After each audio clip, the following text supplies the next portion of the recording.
focus in on it a little bit. So you started your question with mercy and God. Yeah.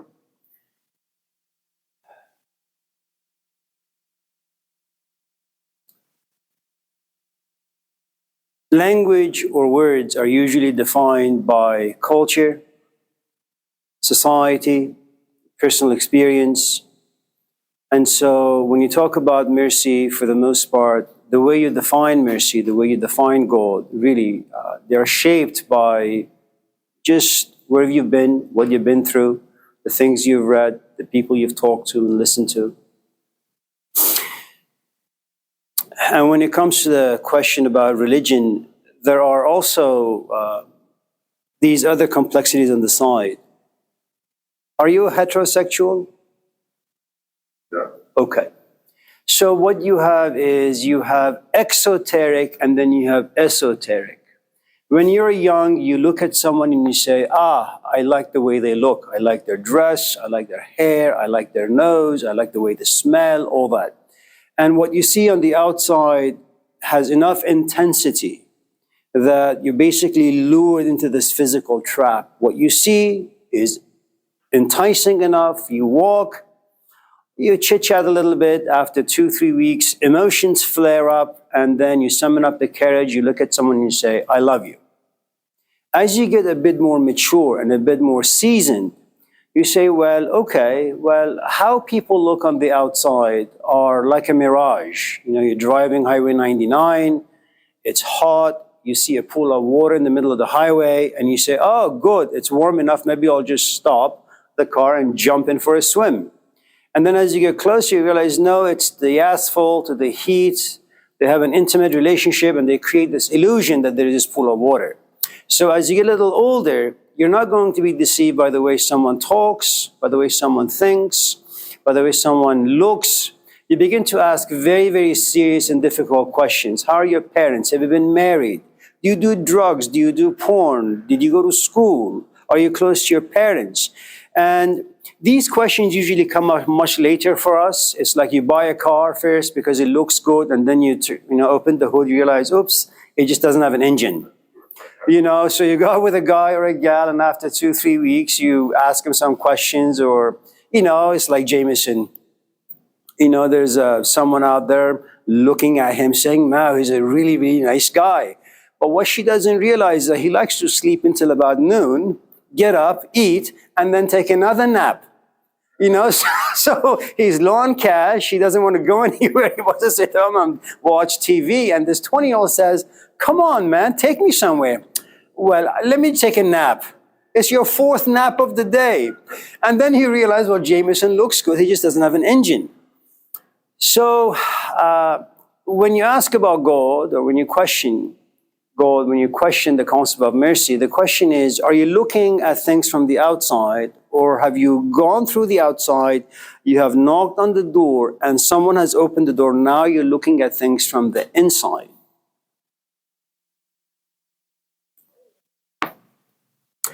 So let's first of all talk about God.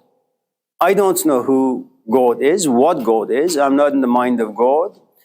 And I think you can find this idea that God is unknowable in most of our tradition. First of all, if you go to Hinduism, Hinduism has about 400 million different images of God. Just in case you fall in love with one, there is another waiting next door. And after a while, you realize, oh my God, you wanted to be a monogamist, you wanted to be a monotheist, but now you worship all of them, all 400 million of them. In Buddhism, there is no God, and rightly so, because the moment you have an image of God, that image has been your creation. So you basically begin to worship yourself. In Judaism, what you have is, you can't have a graven image of God. You can't speak of God because language creates images. You can't think of God because thoughts usually have to do with your past experiences, what you've read, what you've been through. So that's out the window. You can't even speak of it. That's the 3rd commandment. In Islam, there are no fixed pronouns in the Quran. It's all over the place. In Taoism, it basically says, just in case you think you know what God is, you don't. So shut your mouth. In Confucianism, there is no mention of God. What you have is mercy. And that mercy is connected to the social responsibilities and duties. Now, to talk about God is very much like talking about philosophy. When someone asks me, well, what is philosophy? The first thing I say to them is, and these kids are usually very clever. They've taken a couple of classes, maybe like Kendra, they've gone to San Francisco and Berkeley, they have their master's and PhD and say, yes, philosophy is the love for knowledge or love of wisdom, right? Now, I know you know what data is. You can go on Google, get some information, and then you have that data, information stored in your brain. I know you know what knowledge is. If I ask you 2 + 2, you say 4. So you are knowledgeable in math. In other words, when it comes to data, information, and knowledge, you know where to go to get them. You can go to Berkeley, the library, sit there for hours and read books. You can read the New Testament. If I say who Jesus is, you'll throw at me the Gospel of Mark or John or Luke or Bob or Jack. So you have the information. The problem with wisdom, I don't know where you go to get it. And I don't even know if you were to find wisdom, if you would have the capacity to receive it. Even if you did have the capacity to receive wisdom, in whatever shape or form it may come to you, I'm not quite sure if you're able to understand it. Even if you were to understand it, I'm not really quite sure if you're able to apply what you understand. So wisdom can be found in books. It can't even be given to you by Muhammad or the Buddha or Jesus Christ, and history has revealed that to us. They had lousy followers. Muhammad dies, and a minute after, Islam falls into 2 fractions. Sunnis are over there, Shiites over there. While even Jesus is alive, the disciples say, well, when you die, who's going to take over? Okay, so if what usually happens is you kind of become envious of people who have a lot of information, who seem and feel very knowledgeable. You become jealous of them. You lust for what they have. And so you go on this quest to become like them. You read the dialogues of Plato because you're in love with Plato. You're in love with Socrates. But you're not really in love with the book. What you really want is what lives inside Socrates. I'm not quite sure how people get there. There comes a point where you say, I know the dialogues of Plato inside and out. I just don't feel the stuff. I'm not moved by the stuff.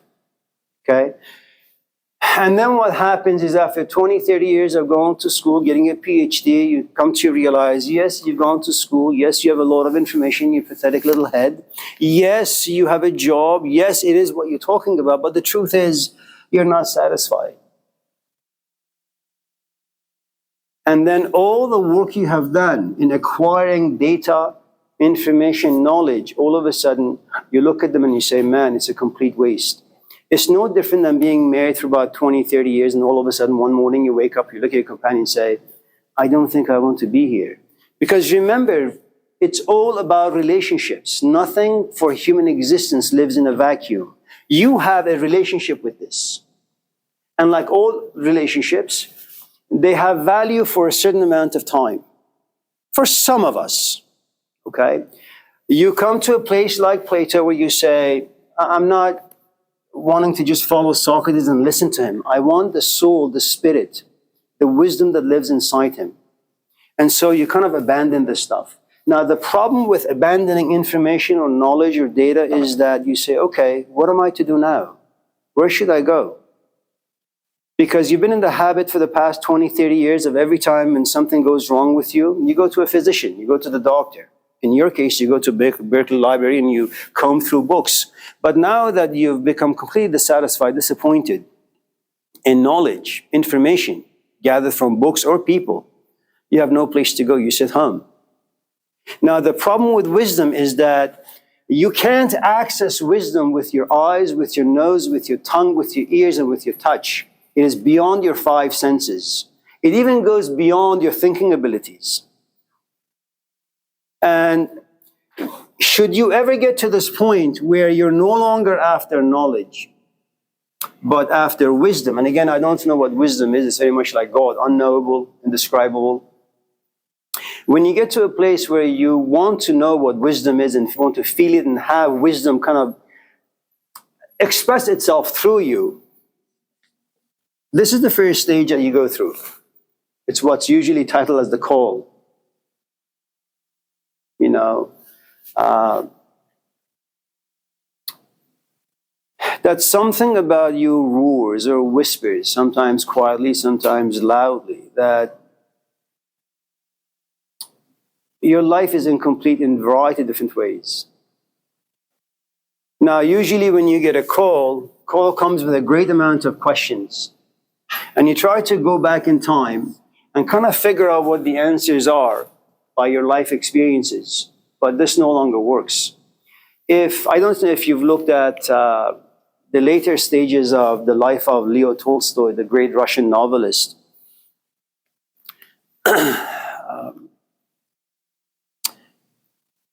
When he was 20, he began to ask some very, very difficult questions. Like, why am I here? What the hell am I doing? What's right? What's wrong? What's God? What's wisdom?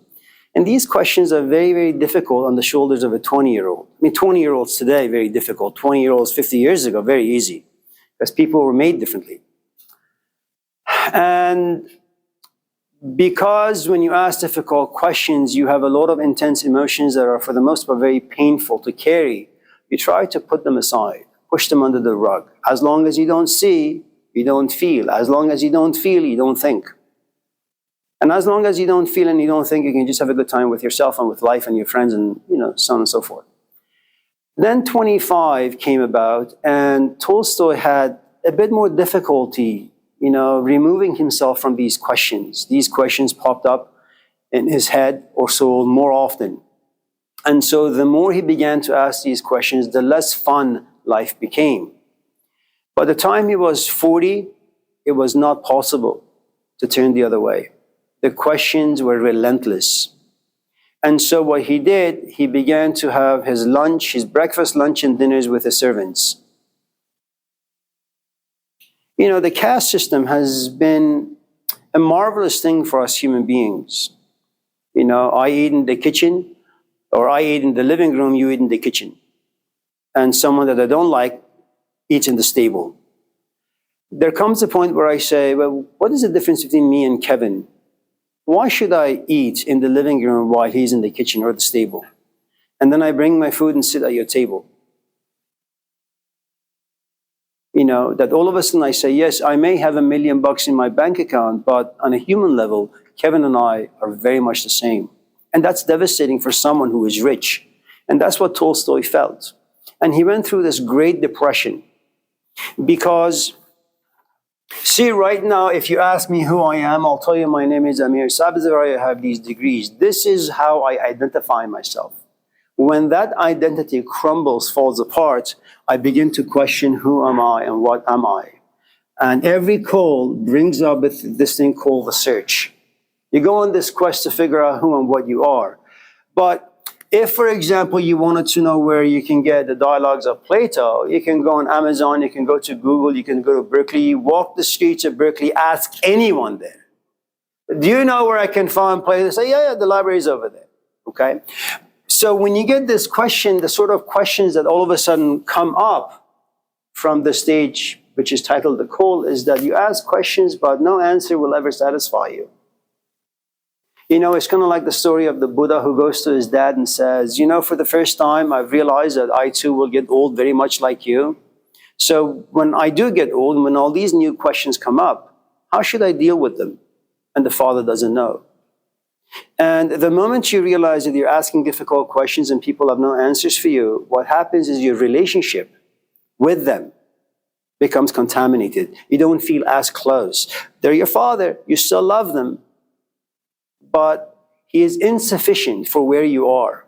Now you go on this quest, and you may not see him for 5, 10, 15, 20 years. because you're looking for a different parent now. He was your physical father. He gave you some food. He gave you some clothes, a roof over your head. But the truth is now you have intellectual questions. You have emotional questions. You have spiritual questions. And your father is far too incompetent. And rightly so. I mean, parents are not usually in the business of giving answers to their kids. They're there to just feed their belly and make sure they don't have boyfriends or get tattoos when the time is not yet right. Now, the problem when you realize that nobody has any answers for you, you go to the third stage, which is called the struggle. And the reason why struggle happens is because things are just difficult. You struggle to make the relationship work. It's no longer as easy. I go to the doctor, he says, your cholesterol is high. I have to struggle to keep a certain diet. Okay? So remember, whenever you struggle, it means that you're going to be around emotions like frustration, anxiety, confusion, dread, homelessness, anger. Because struggle means effort. You make an effort because you want to accomplish something. And especially in America, American psyche, things are done very, very quickly and fast. You know, you say, okay, I have a question. Maybe I can resolve it in like 5 minutes. And 5 minutes turns into 5 hours and 5 days and 5 months and then 5 years and then 50 years. And that's going to create emotions about you that you're not familiar with. And you're going to go nuts. Now, when you don't find answers to your struggle, what happens is after a while you get really, really sad, and i.e. you get depressed. And depression is this dark hole. You just get sucked into it. And there are no ropes, there are no ladders. You can't climb out by yourself. Am I just rambling?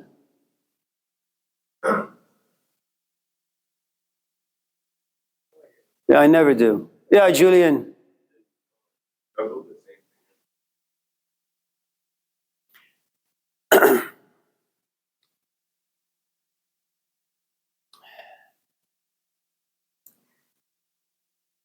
When you lose someone, or when you lose something, when you lose an answer, in other words, when an answer no longer brings meaning to you, you become sad. If the emotion of sadness is prolonged, if it continues, then you go into a grieving mode. And no one knows how long someone is going to be sad for. No one knows how long your grieving process is going to last. You know, that really depends on how intimate you were, say, with your father before he passed. You know, how often you fought. Now, even if you were very, very, very close to your father, temperamentally, it may be that you just are wired to get over you don't forget the passing of your father, you don't get over sadness, but you don't become hopeless. You don't get really, really depressed where you're in the hole and you won't come out for 2, 3, 4, 5, 6, 10 years, okay? Now, that's one of the things about normal depression, is that life is a struggle. Most often we expect things that don't pan out the way we expect them to, and then our worldview is all jumbled up and it crumbles. It's like a software that has a virus now. Nothing works. And then rightly so, because things didn't go according to your plans, you get sad, you get frustrated, and then you get depressed, depending on what it is that you wanted to do. If, for example, you want to marry a boyfriend or a girlfriend and that didn't pan out, what you need to understand is, if you've been with someone for 3, 4, 5 years, you're also making stories about marriage, about children, about a house, about walking your kids down the aisle. So there are lots of things to consider. So when your boyfriend looks at your girlfriend and says, I no longer want to be with you, you're not just losing a human being, you're also losing psychological narratives that live in the future, that used to give you identity. Those things are all gone. So that is a lot of things to lose. So your grieving period is going to be longer. There comes a point where you're not really grieving about things out there. You're grieving about having lost your identity. You know, if you've seen the movie American History X, it's about this white guy. He's in this white brotherhood. He doesn't like people of color. And so late at night, someone breaks into his house and He catches the guy, happens to be a young black man, and he shoots him. He ends up in prison, and his best friends in prison, at least he assumes, are going to be white people, and they are for a couple of days. And then he comes to realize that, he doesn't have any friends. And then his white friends are about to just rid him of his life. And it's a young black man who comes and rescues him. Now, the movie doesn't speak, about the grief he goes through, the disappointment that he goes through. But if you happen to be somewhat observant, somewhat clever, insightful, you can kind of just, connect the dots together. You've been in this clan for most of your life. Your father was in this clan, and you're sent to prison, and now you assume that you're going to be very, very close to your own kind, only to realize your own kind are going to backstab you.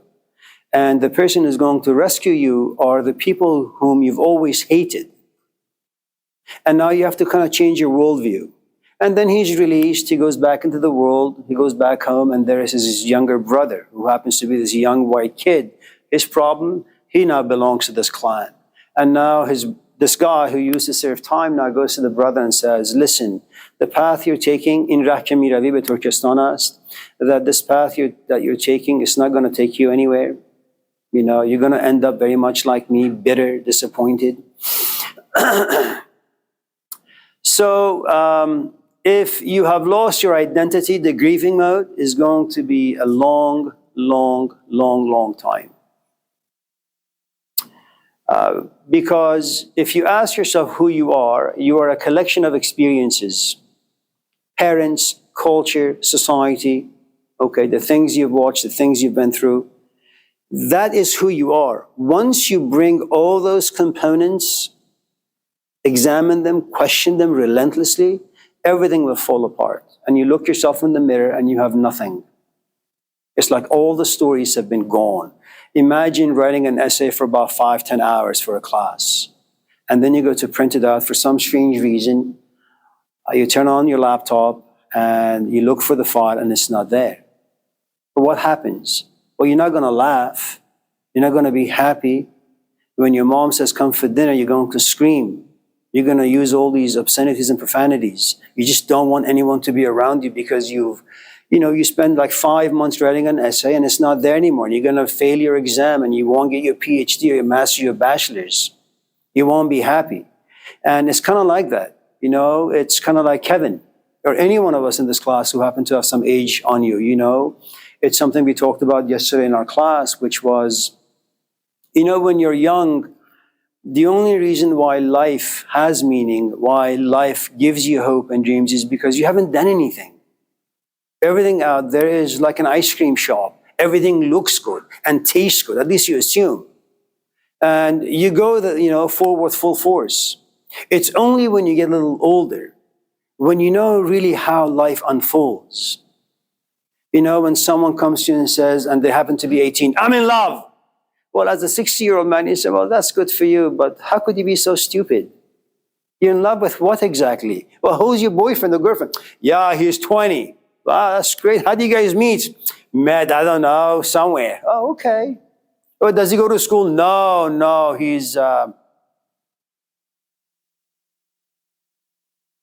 he does yoga. Oh, okay. Now, as a 60-year-old, you know that life is about politics. You need a roof over your head. You need financial stability. You need a lot of maturity to survive life because life is tough. You can't just be stupid. So yes, a 60-year-old looks at an 18-year-old and says, oh, good for you. That's great. Sure, there may be some envy because as a 60-year-old, it's going to be very difficult for you to fall in love again. So you look at this 18, 19, 20-year-old, you have some envy, that, yeah, I wish I could be 18 and fall in love so easily. At the same time, you say, yeah, she's in a bad shape. She's not going to go anywhere. Anyways, when I ramble too much, yes, Ayah, right? This is Ayah. Her name in Arabic means sign. And Ayah belongs to what they call surah in the Quran, which means a chapter. So the only way anyone can understand a chapter in the Quran is by paying close attention to the ayahs, the signposts. Yeah, please. So how long the struggle stage where being realistic? Sure. Is there a nirvana or like a pain or like a stage of some sort of peace? How do you know you've reached that or not? Struggle. My response to your question is going to be quite biased because I'm just going to refer back to my own experiences. So there are a couple of paradises that you're going to find. So the first paradise, you're here, you're in the world of struggle. Now, the call, the search, and the struggle can happen in two ways. It can happen because you're a 19-year-old Plato, you're walking, you run into a Socrates. Socrates inspires certain things inside you. You have these emotions. Emotions create reflection. And then you try to figure things out, but wisdom can't be figured out. So you try to figure out who Socrates is, why he is this way, how is he able to talk in this way, how is he able to be so creative, so inspiring, but you can't figure it out. So what you do is, this is you, and this is Socrates. You are 20 and Socrates is 60. Okay. Now, all of a sudden you realize every time you hang out with Socrates, for example, you're inspired more, you're creative more, you're at peace more. I.e., you find yourself in the Garden of Eden. It provides you the shade so that the scorching sun that comes from the cold, from the search, the struggle, doesn't beat down on you too harshly. Okay? So Socrates is going to provide you this nirvana, this Garden of Eden for many, many, many, many years. And this is the teacher-student relationship. In other words, you become the umbilical cord, or he becomes your umbilical cord. He is the very source of your nourishment. You want to know who you are, you go to Socrates. You want to know where you need to go, what you need to do, how you need to feel, what sort of things you want to think about, with whom you want to have food, with whom you want to have coffee. You knock on Socrates' door. He is your Garden of Eden. He is the sun that warms you.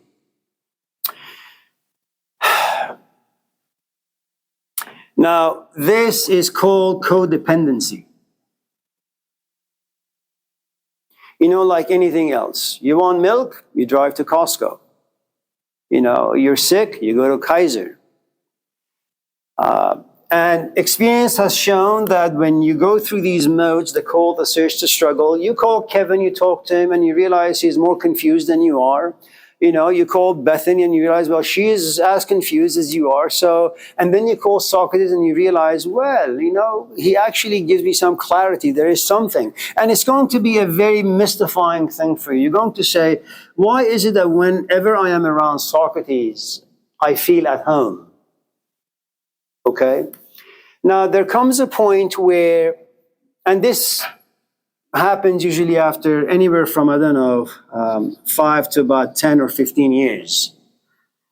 Some people are very, very lucky because it lasts a lifetime for them. Some people are not as lucky. So there comes a point after like 5 or 6 or 10 years, one day you go to Socrates' house, very much like, what you've been doing for the past 10 years. You knock on his door, assuming that today is going to be like yesterday. He's going to open the door, you're going to look at him, and you're going to be inspired. You're going to be calm.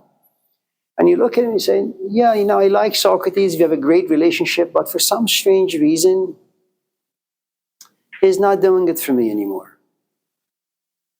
And so what happens is you're respectful, you have tea, coffee with him, and then instead of staying at his house or her house for about 5 or 6 or 7 hours, you say, yeah, I promised my mom to cut her toenails, so see you around. And the next day, you want to figure out what you need to do, and as before, you say, maybe I should go visit Socrates. But you remember yesterday, it wasn't very pleasant. You didn't have a good time. And little by little, you realize Socrates is no longer sufficient for you. And what happens is this. For the past 15 years, your kingdom of God was on the outside, Socrates. And Socrates, in the past like 10, 15 years, has always told you, listen, the wisdom you're looking for lives inside you. And he tries to guide you in different ways, but ultimately the real quest happens when you actually have to get rid of Socrates and travel this path on your own. Now, you have done enough listening, so you're not going to go to workshops and listen to losers, telling you where wisdom is and how you can find yourself. You've done enough reading books because that's what Socrates will encourage, and he'll tell you what books to read. You've done enough reading, you've done enough talking, and then you realize, well, it's really sad. For 10 years, I had a god to worship. His name was Socrates. He is no longer sufficient for me, so there is nothing for me to worship. And you sit in your room, and all of a sudden, because of sadness, longing, yearning, whatever you want to call it, you begin to write 5 lines of poetry. And you're inspiring, you're creative. And then you say, oh, this resembles the way Socrates talks. And all of a sudden you realize you now have a Garden of Eden on the inside, but you're still a novice. So what happens is you go out for coffee, you go back to your room in hopes of being able to sit and write another 5, 6 lines, only to realize you don't feel the inspiration. It's as if something came to visit you, stayed with you, gave you enough inspiration and creativity. Now it has left you. Now for the first time, you begin to pray for it to come back. So the point I'm trying to make,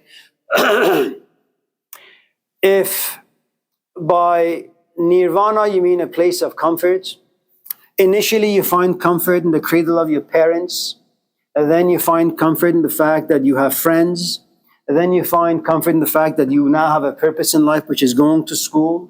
And then you have comfort because you now are looking for a job and have found a job. Then you find comfort, nirvana, i.e. Garden of Eden.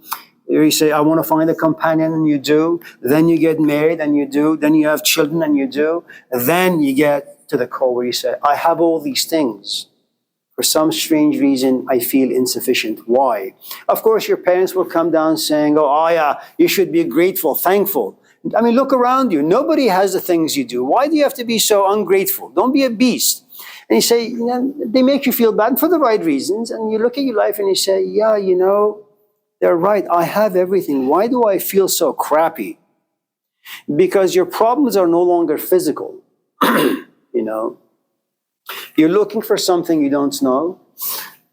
And your senses can't help you. People can't help you. You become like Noah in the sense that everything, the world has collapsed, it has drowned, and you're on this raft on your own. There is this poem that Rumi has. It's about someone who goes on this quest to figure out who and what they are. ما ز بالاییم و بالا می رویم، ما ز دریاییم و دریا می رویم، ما از اینجا یا از آنجا نیستیم، کشتی نوحیم در دریای یه چیزی لاجرم بی دست و بی پا می رویم. That there comes, you get yourself on a journey where this journey will not allow you to travel it by your feet or by your mind. It's like something else about you comes to life and you go on this quest and you're going to be in darkness for a long, long time. Now, if you were to, for example, go to YouTube and watch Eckhart Tolle or Sadhguru or Jordan Peterson, all these people have answers. My experience and my culture did not give me any answers, so I can't give you any answers as to what direction and what path you need to take to get to a place you want to go. All I know is that wisdom is another kind of advertisement, and it has to be advertised to you. And like any piece of advertisement, you don't really know why you like that piece of advertisement. All you know is that you're attracted to it. Now, we've only talked about Sophia, one part of philosophy. The other part of philosophy is philo, which means love.